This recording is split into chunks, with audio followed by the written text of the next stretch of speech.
Bonjour, dans cette capsule, on va s'intéresser au vocabulaire puis à l'aire latérale lié au prisme. Donc, tout d'abord, lorsqu'on s'intéresse au prisme, il y a plusieurs mots de vocabulaire qui sont importants à connaître. Tout d'abord, tous les prismes ont toujours deux bases, puis les bases vont être deux faces qui sont parallèles et isométriques. Et donc, si on regarde les trois exemples ici, nos bases vont être, dans un premier temps, les deux hexagones. Dans le deuxième, on a deux triangles, donc nos deux bases seront les deux triangles. Et dans le troisième prisme, on a deux carrés, donc les deux bases seront les deux carrés. Dans le fond, ce qui est important de comprendre, c'est que on a nos deux bases, mais on a aussi les faces latérales. Puis dans un prisme, les faces latérales sont toujours des rectangles. Donc, dès qu'il y a des faces qui ne sont pas des rectangles, et à ce moment-là, on va considérer que ce sont les bases. Donc, si on regarde, bien, les faces latérales du premier prisme, ce sont les rectangles, du deuxième aussi, et du troisième, on va y aller avec les rectangles. Il ne faut pas oublier qu'un carré, c'est aussi un rectangle. Par contre, on va vraiment prioriser les rectangles qui ne sont pas des carrés comme face latérale lorsque c'est possible. Par la suite, bien, on a la hauteur, comme on retrouvait aussi dans les cylindres. Donc, la hauteur, c'est la distance entre les bases. Donc, la hauteur va être la distance entre les deux triangles. Et dans le dernier, entre les deux carrés. Donc, voilà pour le vocabulaire. Donc, maintenant, on va vouloir s'intéresser à l'aire latérale du prisme et on va regarder deux façons différentes de travailler. Donc, pour le premier exemple, je vais travailler avec le prisme qui est à base trapézoïdale ici. Donc, les deux trapèzes, comme ce ne sont pas des rectangles, sont les bases, ce qui veut dire que ce qui va m'intéresser, moi, c'est l'aire des quatre rectangles qui permettent de relier ces deux trapèzes-là. Donc, je les ai mises de quatre couleurs différentes. Donc, ce qui va se passer, en fait, c'est que moi, je vais aller chercher l'aire de ces quatre rectangles-là. Donc, dans un premier temps, je vais aller calculer l'aire du rectangle rose. On sait que l'aire d'un rectangle, c'est base fois hauteur. Donc ici, si on regarde les dimensions du rectangle, bien, on a le 4 cm pour un côté. Et pour l'autre côté, bien, c'est le côté qu'on va pouvoir reporter ici, donc de 10 cm. Donc, je vais pouvoir faire 4 fois 10, ce qui donne 40 cm. Je vais vouloir faire exactement la même chose avec tous les autres rectangles. Donc, l'aire du rectangle mauve.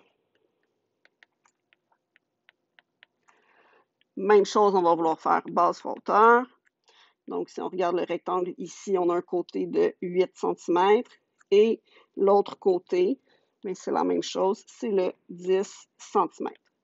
Donc, 8 fois 10 qui donne 80 cm carrés. J'ai oublié de mettre mon carré pour l'aire du rose. Ensuite, je vais pouvoir faire la même chose pour le bleu. Donc, base fois hauteur.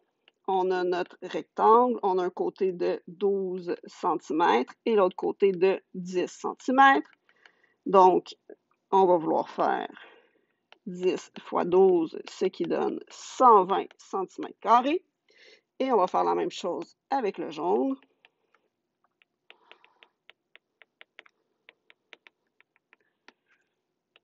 Donc, base fois hauteur.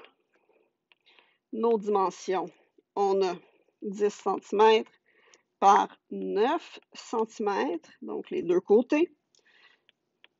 9 fois 10 qui donne 90 cm². Et finalement, je vais vouloir faire l'aire totale. Et mon aire totale, ça va constater que mais pas mon aire totale, excusez-moi, mon aire latérale totale, donc l'aire latérale au complet. On va vouloir additionner 40, 80, 120 et 90, et ça nous donne une aire de 330 cm².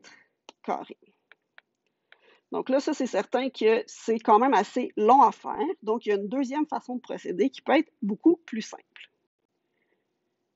Donc, si je défais mon prisme, donc j'ai le même prisme encore, et que je décide de faire son développement, ici, je me suis intéressée seulement aux faces latérales, soit les 4 rectangles qu'on a utilisés précédemment.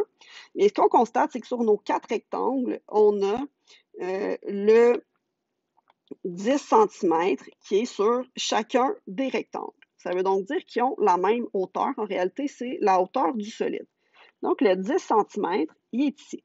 Par la suite, quand je défais mon prisme, ce que je constate, c'est que j'ai les 4 rectangles qui sont côte à côte. Donc, le 4 cm. Après ça, j'ai le deuxième côté, donc 8 cm. Par la suite, j'ai le 12 cm. Et finalement, j'ai le 9 cm. Donc, je suis capable d'aller trouver la base de ce grand rectangle-là en additionnant les 4 côtés de la base du solide. Donc, ici, ça donne 33 cm. Puis ça, en réalité, c'est le périmètre de la base. Donc, si je veux faire l'aire latérale d'un solide plus efficacement, ce que je peux faire dans un premier temps, c'est calculer le périmètre de la base. Donc, j'additionne tous les côtés, 4 plus 8 plus 12 plus 9, qui donne 33 cm.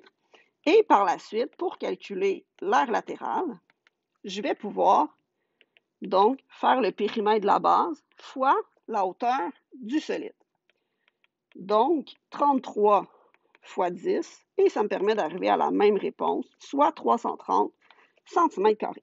Donc, il est certain que la deuxième méthode pour calculer l'aire latérale d'un solide va être beaucoup plus rapide, mais c'est à vous de choisir laquelle des méthodes vous préférez. Merci!